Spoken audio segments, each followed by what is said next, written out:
sénateurs, conformément à l'article 229 de la loi électorale, et les invite à se déterminer dans le délai face au cas d'incompatibilité dont lecture est faite par la rapporteure. 2.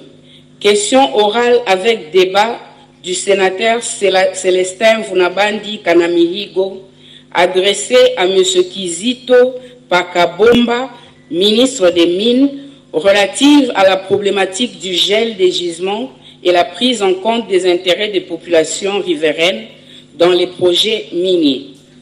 Après lecture de la question orale avec débat par son auteur, l'Assemblée plénière adopte la motion incidente du sénateur Bokechu Bofili Jean-Paul évoquant l'inopportunité de traiter de cette question orale avec débat en cette période, étant donné que les questions soulevées se rapportent aux minerais stratégiques exploités dans les mines des Louéché à Rutshuru, présentement en discussion de partenariat entre la République démocratique du Congo et les États-Unis d'Amérique.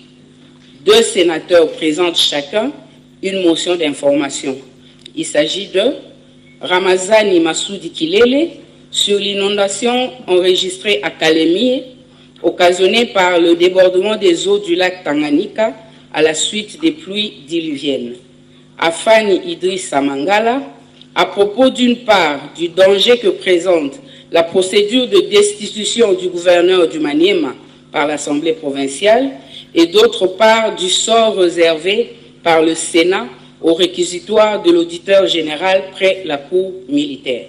Sur ce, la séance est suspendue. Il est 16h11, fait à Kinshasa le 7 mai 2025. Le président, la rapporteure. Merci, honorable rapporteur. Honorables sénateurs et chers collègues, vous venez de suivre la lecture du procès-verbal numéro 6. Je demande aux collègues sénateurs qui auraient des observations sur ce procès-verbal de les adresser par écrit en délai 48 heures à l'honorable rapporteur. Nous allons, sous réserve d'observations éventuelles, adopter ce procès-verbal. Veuillez le manifester. Qui adopte ce procès? Qui sont contre? Qui s'abstiennent? Le procès-verbal numéro 6 est adopté. À présent, je demande au rapporteur adjoint de communiquer à l'Assemblée plénière la liste des sénateurs devant faire partie de la commission chargée de rédiger la synthèse nationale des rapports des vacances parlementaires.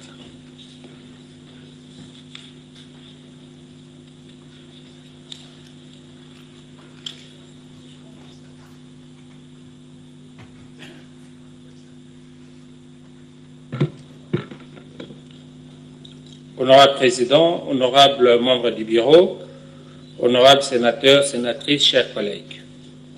Voici la liste des honorables sénateurs proposés par leurs groupes provinciaux. Pour la province de la Chuapa, honorable Botema Mboyo-Kati. Pour la province du Kasaï central, honorable Nguindu Bidouaya Cédric. Pour la province de la Mongala, honorable Bossio Abossio Claude. Pour la province du Haut-Katanga, honorable Kabongo Binene Dani. Pour la province du Sud-Kivu, honorable Boulakali Moululunganya Astrid. Pour la province de l'Équateur, honorable Bokechu Bofili Jean-Paul. Pour la province de Maïndombe, honorable Babanga Potiolo Anissé. Pour la province du Kwango, honorable Diaoya Netuola Jansi. Pour la province du Haut-Lomami, honorable Nkulu Mboya Hervé. Pour la province du Congo central, honorable Vangu Kisonga Babi. Pour la province de Bazouele, honorable Gebanga Taragutoro. Pour la province du Kasaï oriental, honorable Kanda Kalambaï Pierre. Pour la province de Lualaba, Honorable Nawej Yav Norbert. Pour la province du Haut-Touélé, Honorable Kumbodimo Kababile Anna. Pour la province de Lomami, Honorable Kalambai Katiobo Jonas. Pour la province du Sankourou, Honorable Kimbulu Djamba Richard. Pour la province du Kassai, Honorable Mouya Muboyayi Clément. Pour la province de l'Ituri, Honorable Bachevendai Manzolo Nuela. Pour la province de Kinshasa, 2 délégués, Honorable Kazadi Kankonde Ivan et l'Honorable Lungwana Matumona Jacques. Pour la province du Maniema, Honorable Kalumba Mwanangongo Justin. Pour la province de la Chopo, Honorable Kayala Ninga Renabel. Pour la province du Nord Kivu, Honorable Mouisha Kassiwa Janvier. Pour la province du Sud-Ubangi, Honorable Mondongue Babulu Alexis. Et enfin, pour la province de Tanganyika, Honorable Pungwe Mboyu Luyongola Patrice. Vous avez remarqué que 2 provinces ne sont pas inscrites, le Nord Ubangi et les Kwilu qui viennent de nous rejoindre. Merci. Merci, honorable rapporteur adjoint. Honorable sénateur et chers collègues, vous venez de suivre la liste des membres de la commission chargée de rédiger la synthèse des rapports des vacances parlementaires. Y a-t-il une objection? Sinon, l'Assemblée plénière va prendre acte de la composition de cette commission. Qui sont pour?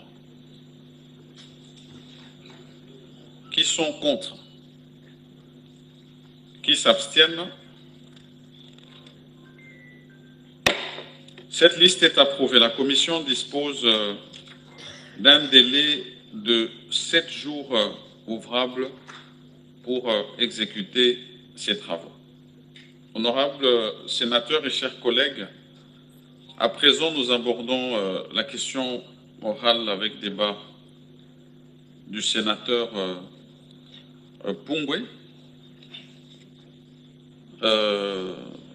Et sur ce sujet, je vais demander à ce qu'on puisse introduire le membre du gouvernement. J'ai une motion d'ordre, honorable président. Je sollicite.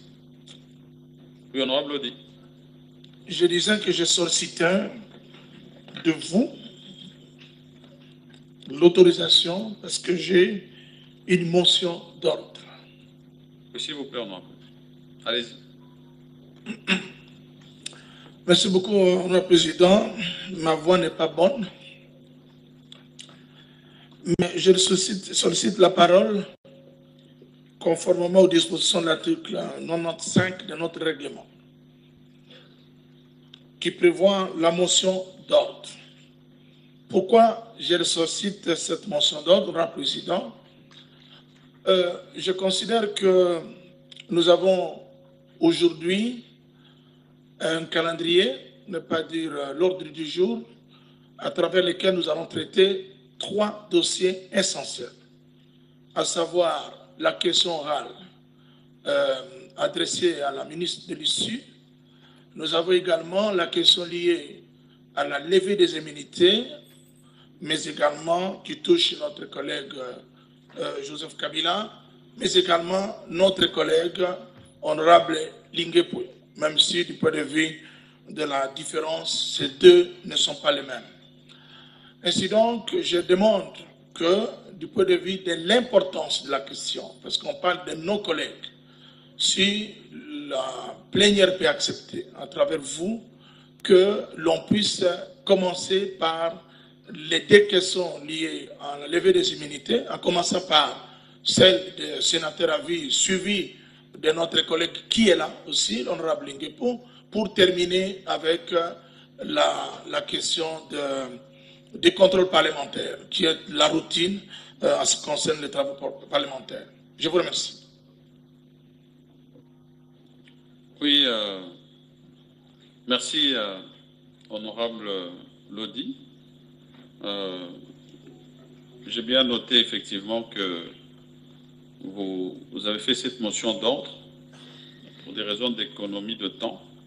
Je vais quand même demander s'il y a un pour ou s'il y a un contre avant de m'adresser à la plénière pour qu'elle puisse se prononcer là-dessus. Honorable Boketsu, pour ou contre? Y a-t-il un contre? Y a-t-il un contre? S'il n'y a pas de contre, vous allez me permettre que je puisse peut-être m'adresser directement à la plénière. Okay. Honorable sénateur et chers collègues, vous avez suivi la motion d'ordre du collègue Lodi qui est intervenu sur l'ordre de nos travaux. Nous avions déjà adopté notre ordre du jour qui consistait en 3 points et sa demande est d'intervertir ici, que nous puissions commencer par la question des réquisitoires et puis de finir sur la question du contrôle parlementaire. Qui sont pour cette motion d'ordre? Qui sont contre? Qui s'abstiennent? La motion d'ordre du collègue Lodi est adoptée. Et donc, nous allons passer maintenant à la question des réquisitoires, en fait, l'examen de ces 2 points.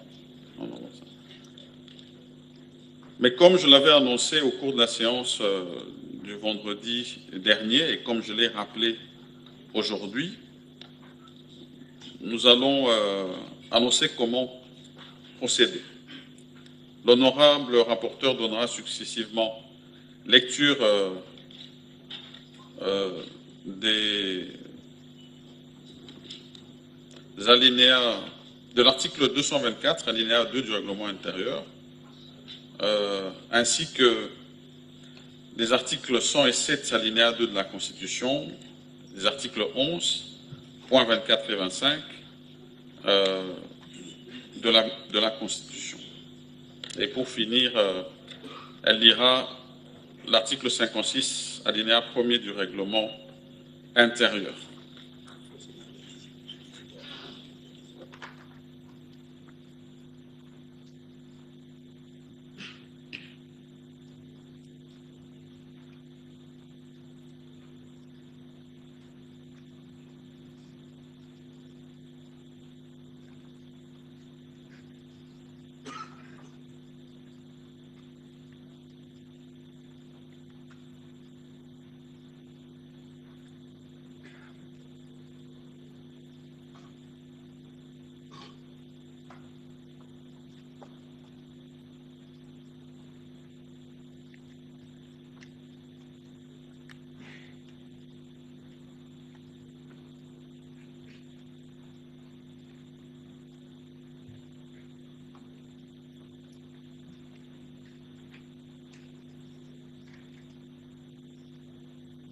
Là, il suffit de mieux les interpréter et pour qu'il n'y ait pas d'ambiguïté. Oui, honorable rapporteur, on le saura tout à l'heure. Donc je vais rappeler effectivement que vous devez successivement faire lecture des 2 réquisitoires, ensuite lecture de l'article 107 alinéa 2 de la Constitution, des alinéas 11, points 24 et 25, alinéa 224, article 224 alinéa 2 et enfin article 56 alinéa 1er du règlement intérieur. Et ensuite, un huis clos sera décrété conformément aux dispositions de l'article 224 alinéa 2 du règlement intérieur.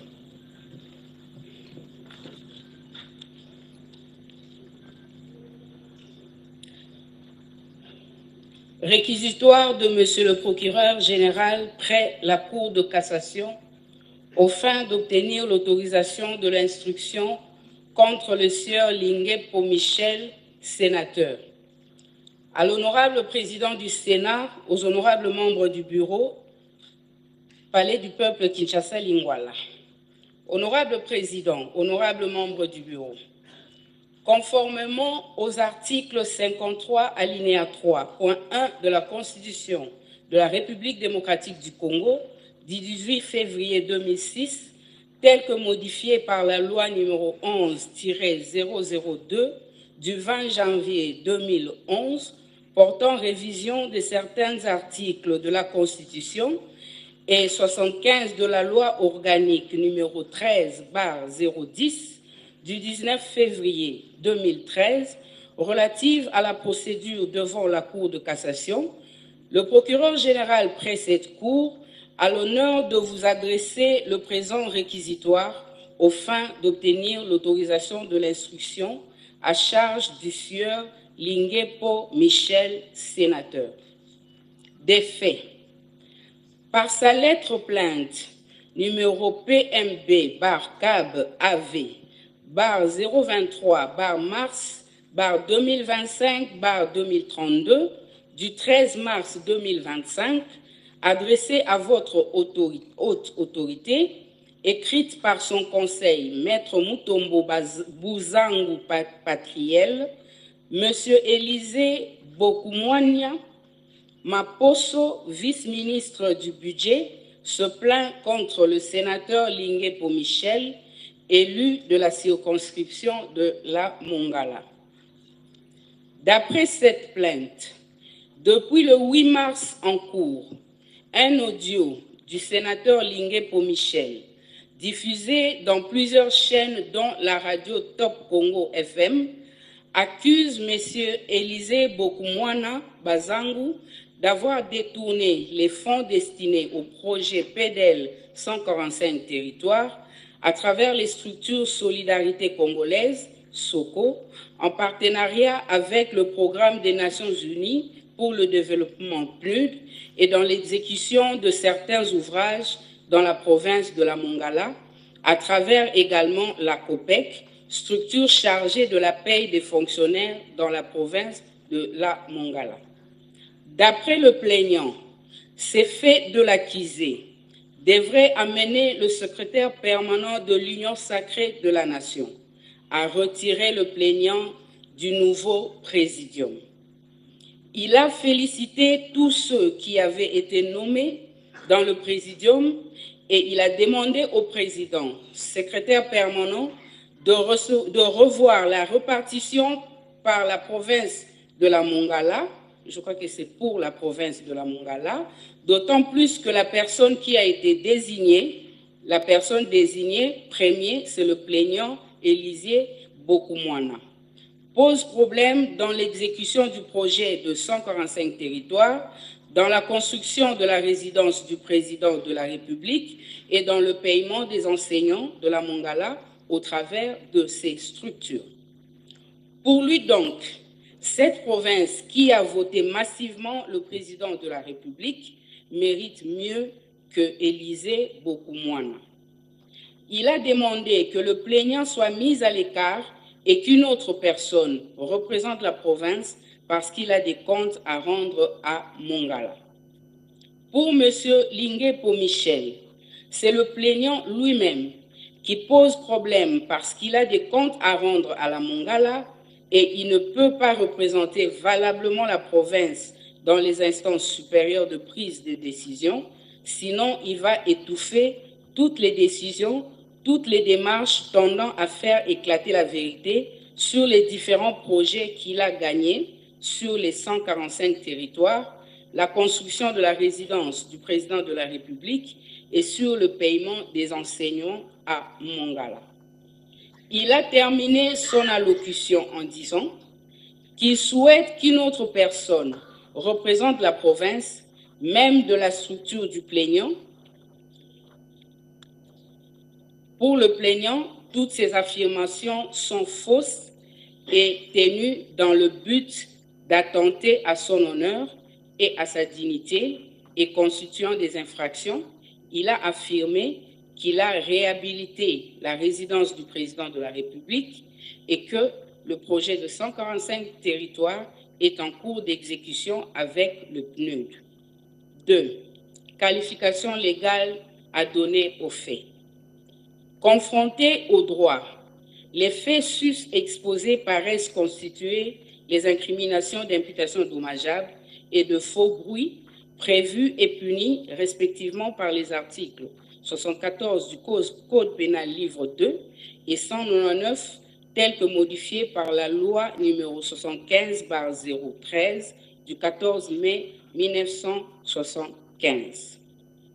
Conclusion. Étant donné la nécessité de vérifier ces faits, il est de bon droit que le sénateur précité puisse donner sa version des faits et présente ses moyens de défense. Par ces motifs, qu'il plaise au bureau du Sénat d'autoriser l'instruction à charge du sénateur Lingepo Michel. Firmin Vonde, membre.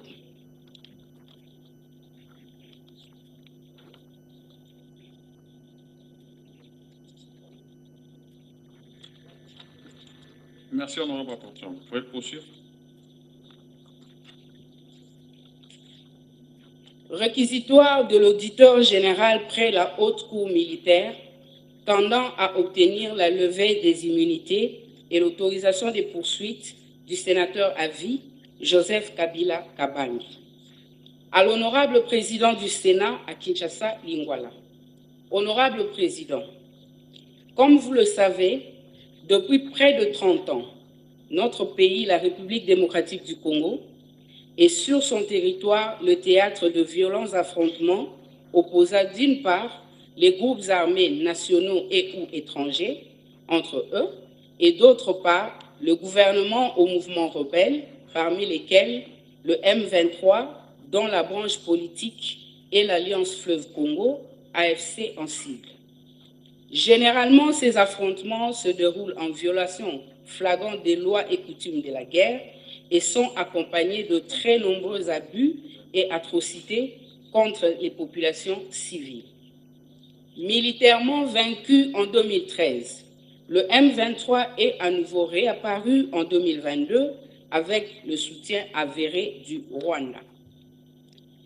Des rapports dignes de foi d'observateurs et des témoignages des témoins oculaires indiquent que l'armée rwandaise fournit aux rebelles du M23 un appui direct en termes d'armement, de formation et de logistique.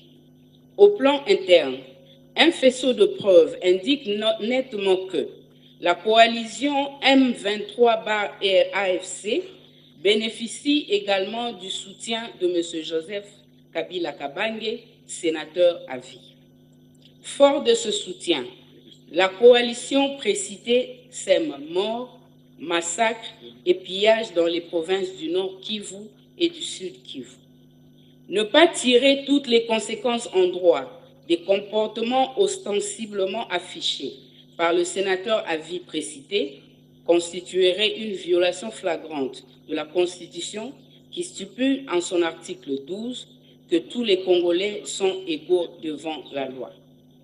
Notre demande d'autorisation de poursuite est fondée sur les dispositions constitutionnelles et légales ci-après. Article 104, alinéa 7, 107, alinéa 2 et 153 de la Constitution de la République démocratique du Congo du 18 février 2006, tel que modifié par la loi numéro 11/002 du 20 janvier 2011 portant révision de certains articles de la Constitution. Article 120B de la loi numéro 023/2002 du 18 novembre 2002 portant code de justice militaire. Articles 5 et 9 de la loi numéro 18/021 du 26 juillet 2018 portant statut des anciens présidents de la République élus. Article 76 alinéa 1er de la loi organique numéro 13/010 du 19 février 2013 relative à la procédure devant la Cour de cassation. Et enfin, l'article 6 de l'ordonnance numéro 21/016 du 3 mai 2021 portant mesures d'application de l'état de siège sur une partie du territoire de la République démocratique du Congo.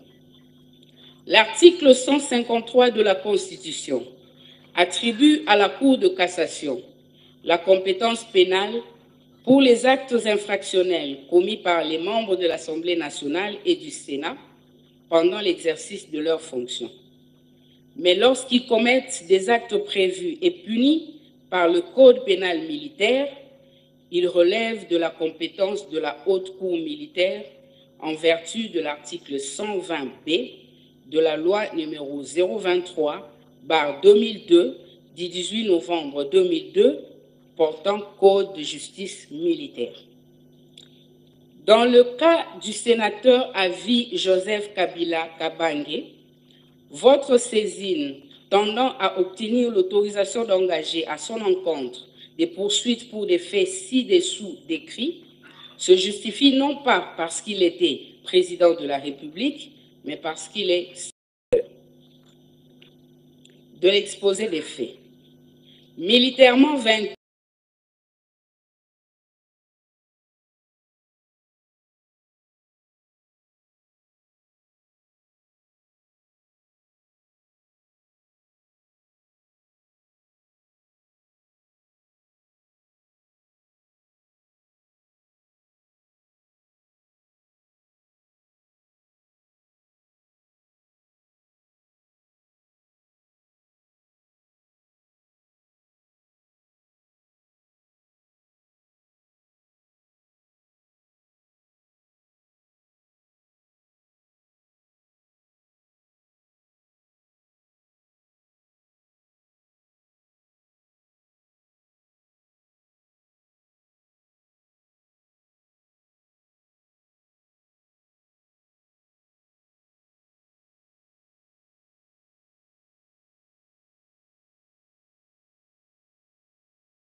de la République démocratique du Congo. Mais lui avait conseillé au Rwanda la non-exécution du dit plan qui allait faire de la victime un héros national. Il fallait plutôt le chasser du pouvoir par un coup d'État. Toujours lors de son interrogatoire, le même Éric Nkuba a déclaré sans peur d'être contredit que le sénateur à vie, Joseph Kabila Kabange, était en contact soutenu avec Corneille Nangaa. Alors que des présomptions graves, précises et concordantes de collaboration avec la coalition AFC/M23 pèsent sur sa personne, le sénateur à vie, prénommé, a affirmé, en date du 23 février 2025, au cours d'une interview accordée au journal Sunday Times en Afrique du Sud, que le mouvement terroriste AFC M23 représente les aspirations du peuple congolais et que c'est à tort que le gouvernement de la République démocratique du Congo le présente comme un groupe anarchique, une marionnette d'un État sans revendication légitime. Enfin, toujours de l'Afrique du Sud, où il séjourne, le précité a accordé le 18 mars 2025 une interview filmée au cours de laquelle il a exprimé sa volonté de rentrer au pays le 18 avril 2025 par sa partie orientale, plus précisément par Goma, ville sous occupation de l'armée rwandaise à travers le mouvement terroriste AFC M23. Sa présence dans la ville sus-indiquée est confirmée par plusieurs médias internationaux crédibles, notamment RFI, TV5 Monde, AP News, Reuters, African News, The East African, par les tweets de ses proches collaborateurs, ainsi que par M. Serge Tchibens, secrétaire national du Parti du Peuple pour la Reconstruction et le développement PPRD en sigle, au cours d'une interview accordée à TV5 Monde. Fort de ce double soutien, le M23 a commencé à lancer ses attaques contre notre pays, la République démocratique du Congo. Les premières attaques ont abouti, en date du 13 juin 2022, à la prise de la cité de Bunagana. Sur ces entrefaits, la coalition M23-AFC a sémé morts, viols, pillages, destruction et autres actes inhumains à travers les provinces du Nord Kivu et du Sud Kivu. À titre illustratif et non limitatif, nous pouvons citer les cas ci-après. Largage le 6 mai 2024 des bombes sur les sites des déplacés de Lushangala, dans la ville de Goma, et dont les éclats ont causé la mort de 31 personnes et grièvement blessé 21 personnes. L'occupation en date du 25 janvier 2025 de la ville de Goma, avec l'appui de plus ou moins 4000 militaires rwandais. Le bilan de cette occupation s'élève à 8000 personnes tuées, dont certains ont été brûlés à la prison centrale de Munzenze.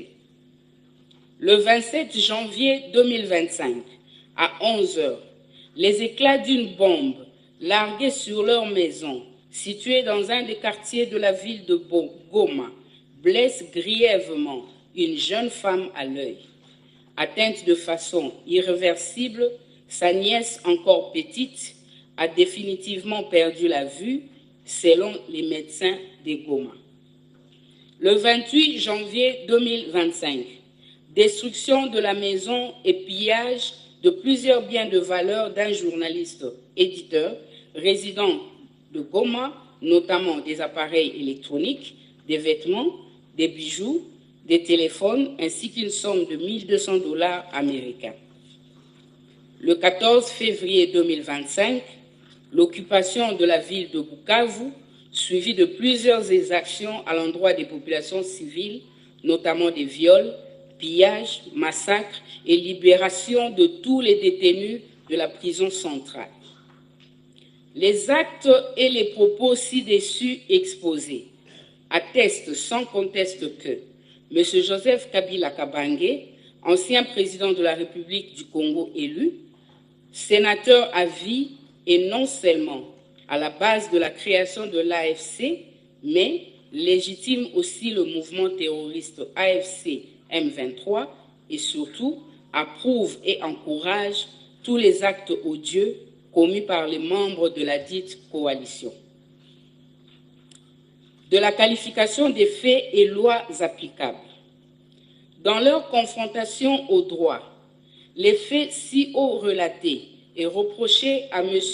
Joseph Kabila Kabange sont constitutifs des infractions ci-dessous.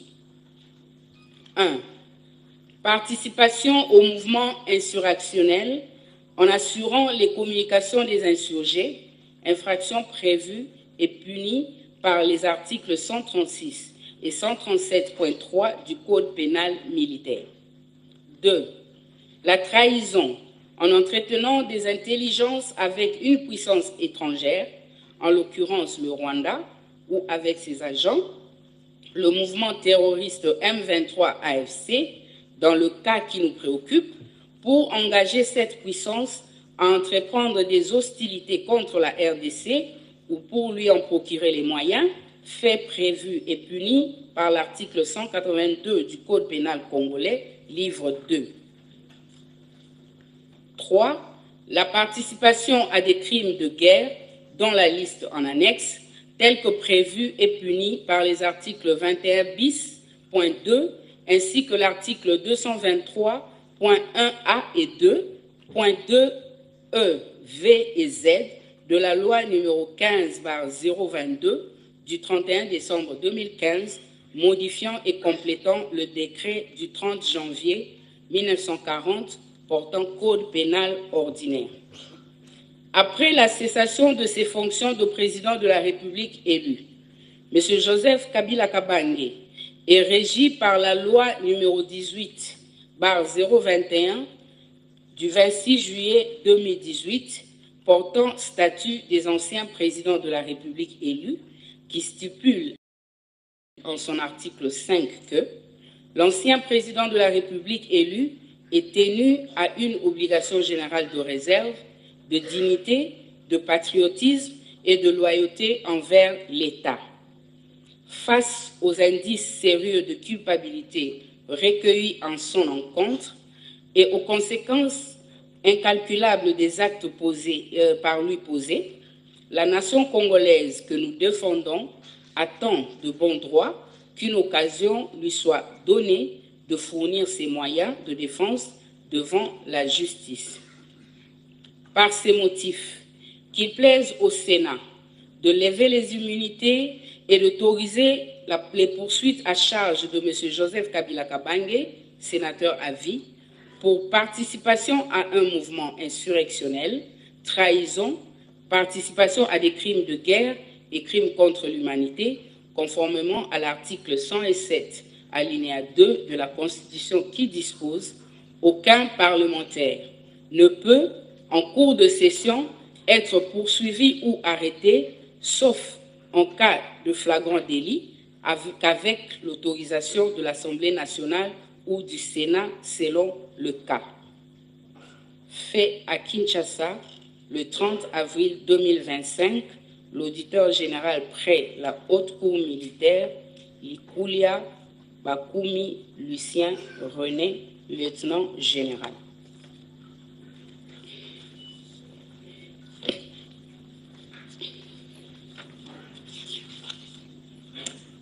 Article 107 de la Constitution, alinéa 2.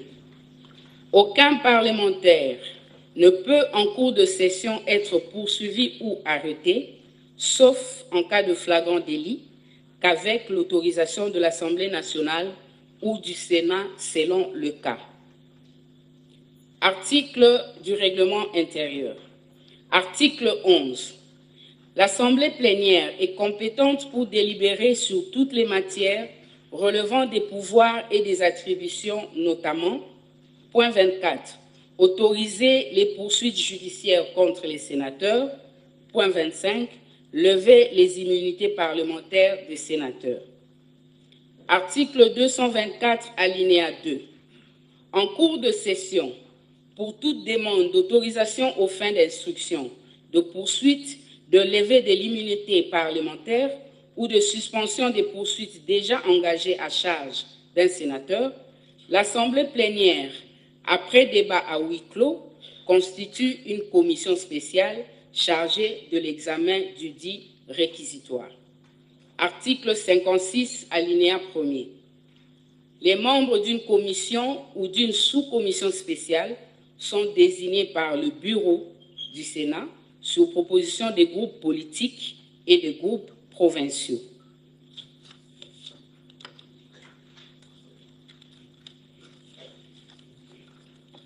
Oui, merci, honorable rapporteur.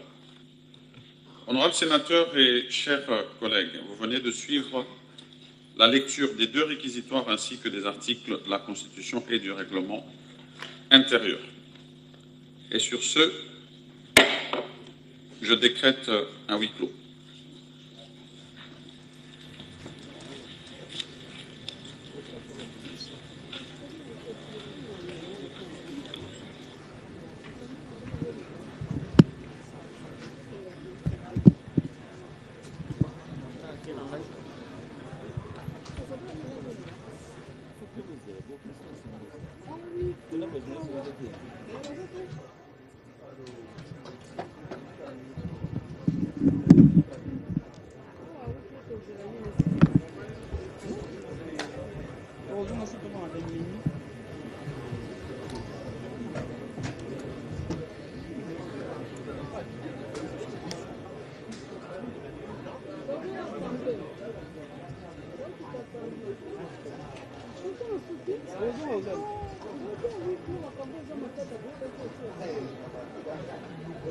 Oui.